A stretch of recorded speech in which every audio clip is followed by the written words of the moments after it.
Saludos. Esta es la primera charla de geografía cultural, una introducción rápida, eh, que básicamente es una presentación de unos temas que tienen que ver con la geografía como ciencia terrestre, no necesariamente como geografía cultural, pero que es importante conocer algunas de estas cosas antes de meternos de lleno en lo que es la geografía cultural. Como les dije, hay esta preocupación de que si la geografía es una ciencia terrestre, sí lo es, trata sobre todo lo que tiene que ver con el planeta Tierra, o tal vez debemos llamarle planeta Agua. Pero la geografía que a nosotros nos ocupa en el curso es la que estudia el ser humano y el medio ambiente. Es decir, tratamos de ver la conducta, el comportamiento de los humanos en el espacio, la relación o el interfase entre la sociedad humana, su cultura y el medio ambiente, el entorno natural. Algo que quizás debamos de aclarar, porque cada vez que nosotros hablamos de geografía humana y hablamos del entorno, el medio ambiente, la gente piensa mucho en la naturaleza, la gente habla de los recursos naturales. Quería hacer un poco esa distinción. Primero, que eso de naturaleza como un espacio intocado, un espacio prístino, donde no ha sido, donde la mano de las sociedades y el impacto humano nunca se ha dado, eso prácticamente no existe, pero sí existe un espacio que es natural, ¿verdad?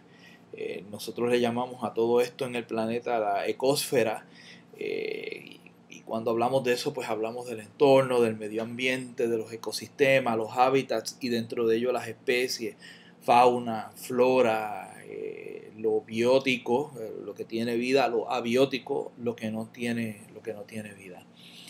Cuando hablamos de recursos naturales, no es lo mismo que naturaleza.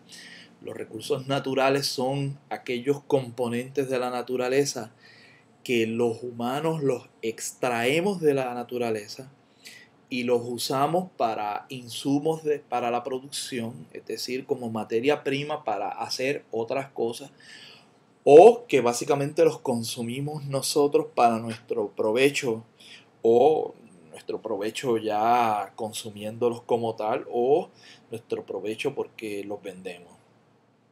En un bosque, que puede ser un ecosistema, puede ser una parte de un bosque, un hábitat, hay árboles y nosotros podemos extraer esos árboles para producir madera. Entonces es un insumo para la producción. Producimos madera, cortamos los árboles, hacemos tablas, ¿verdad? De hecho se mide en pies tablares y eso lo vendemos o lo usamos nosotros mismos.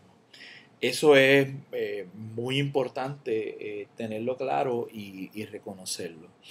Eh, Así las cosas, vuelvo y repito, la esencia de la geografía humana, la esencia de la geografía cultural, trata precisamente de la experiencia humana sobre el espacio, y a eso tratamos de verlo ya dentro de una perspectiva histórica, una perspectiva cultural y también las relaciones ambientales. Bueno, y entonces la geografía como ciencia terrestre trata de un sinnúmero de cosas que nosotros no necesariamente vamos a tocar en clase, y unas disciplinas que están ahí en el telón de fondo, en el trasfondo de todas las cosas que nosotros podemos pensar dentro de la geografía cultural. Y hay algunas de estas disciplinas que ni siquiera la tocamos. Una de las que menos tocamos es la geodesia, que trata sobre la medición y la representación de la Tierra. Y este es parte de lo que llaman la geociencia. Es una ciencia muy matemática que trata de medir con precisión la superficie de la Tierra, las coordenadas, dónde están los puntos. Y aunque usted no lo crea, esto es dinámico porque esto cambia. Por lo tanto, por ejemplo, decir cuáles son las coordenadas y medir un país, dónde está la zona marítimo terrestre, requiere de un esfuerzo extraordinario en agrimensura, en astronomía, en medición de la Tierra. Por lo tanto, esta es una disciplina que nos ayuda. Si nosotros sabemos algo sobre la Tierra, dónde estamos y las coordenadas, es porque hay toda una ciencia detrás de eso y una ciencia también inclusive satelital, midiendo a través de satélites la posición específica de los puntos que nosotros trazamos sobre el planeta.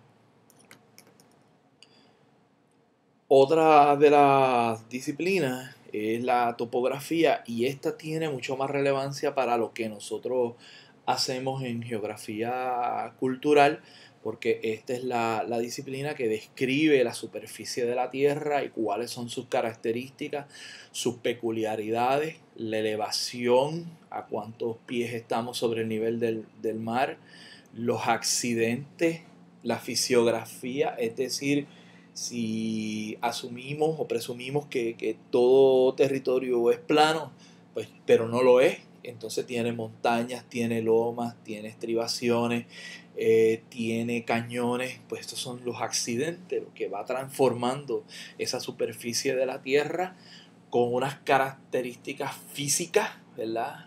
Y de ahí el término fisio que nosotros vamos a describir con el término grafo. Cuáles son los contornos de esas elevaciones, los cuerpos de agua, su hidrografía. Y eso es importante porque aún en la geografía humana, pues nosotros usamos los mapas topográficos para encima de ellos añadir capas de información sobre cómo es la ocupación humana y cómo los humanos usamos eso. Por ejemplo, uno de los mapas topográficos que produce el Servicio Geológico de los Estados Unidos, en una zona eminentemente urbana como San Juan, pues lo que nos va a presentar son espacios de ocupación, espacios transformados, excepto algunos espacios ahí un poco cambiados. Y este mapa es bastante viejo. Otros mapas topográficos que hacen resaltar la fisiografía, en este caso la orografía, las montañas, con diversas tonalidades de rojo, amarillo, verde y azul, y en esa dirección las elevaciones, y como pueden ver ahí en azul, zonas de valles, zonas de cuencas hidrográficas de ríos, y eso nos ayuda a ver por dónde van las cosas en la superficie de la Tierra. Este es otro mapa que muchos han visto en las escuelas. Algunos de ellos en algunas de nuestras escuelas que tiene su relieve y uno puede hasta tocarlo y sentir ese relieve de los accidentes y la fisiografía de nuestro terruño borincano, como cariñosamente le conocemos. La geomorfología es otro de los campos, ¿verdad? Trata sobre la corteza terrestre y sobre las formas que va adquiriendo la Tierra en continentes, en islas, pero básicamente trata sobre el origen y la evolución de esas formas. A nosotros nos interesa muchísimo un poco la geomorfología en el campo de la geografía cultural, porque los paisajes naturales, los paisajes humanos, básicamente se hacen, se crean, se desarrollan también por una serie de procesos geológicos en el tiempo. Por eso nos interesa ver, por ejemplo, la hidrografía, el régimen del agua, los ríos, las cuencas hidrográficas, porque el agua va dándole forma también a la tierra, pero hay otros procesos geológicos de movimientos tectónicos, actividad volcánica, en fin, toda una serie de procesos que van dándole forma a la tierra. Y el sitio donde vivimos, pues el paisaje es producto de toda esa historia y hay que tenerla en mente. Y los geólogos y los geomorfólogos pues hacen mapas que nosotros muchas veces vamos y los consultamos, de cuáles son esas formaciones geológicas en el lugar donde vivimos o en los paisajes que queremos describir. Otra área importante es la pedología, que es el estudio de los suelos en su estado natural. Aquí hay un mapa de los suelos.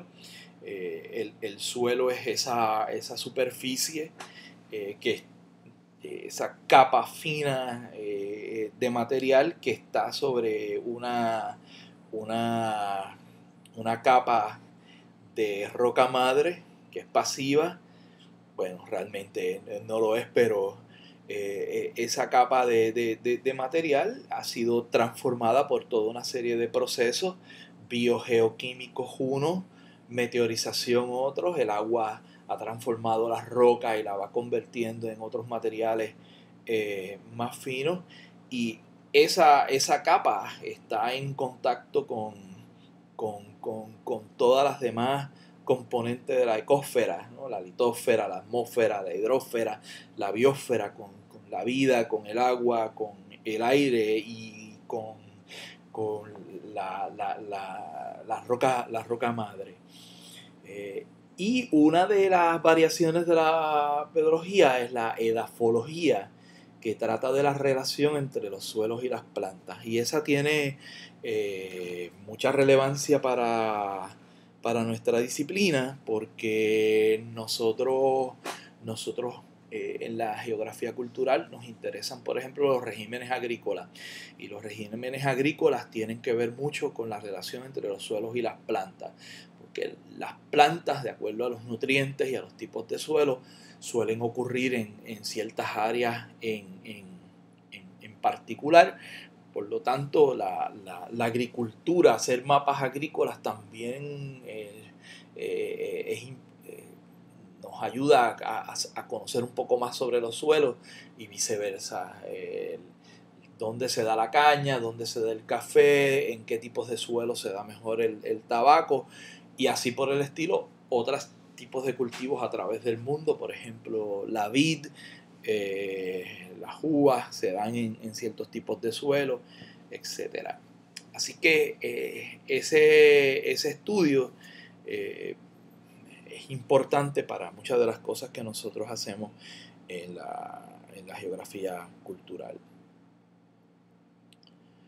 Aquí ven otro mapa de los suelos de Puerto Rico. Y la biogeografía, que es una disciplina extremadamente importante, porque estudia los patrones de las especies de flora y fauna y su distribución en el espacio.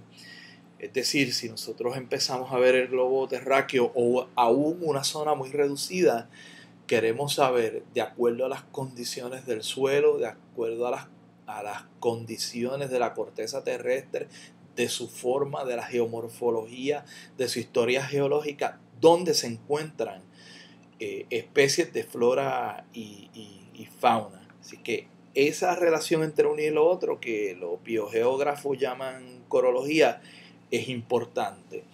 Y ahí tomamos en consideración los aspectos biológicos, lo biótico, y los aspectos no biológicos, ¿verdad? Como el agua, las rocas, las formaciones geológicas, que es lo abiótico.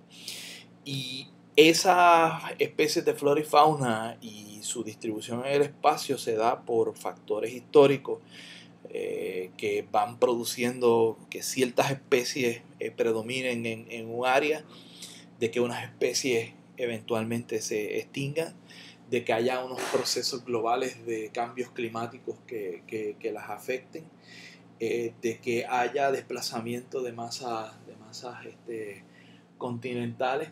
En fin, que hay toda una serie de procesos que van configurando lo que es la distribución de las especies de flora y fauna. Aquí vemos un mapa de las mismas, y lo mismo podemos hacer con el entorno marino. Y sobre eso vamos a hablar un poco más adelante en la clase.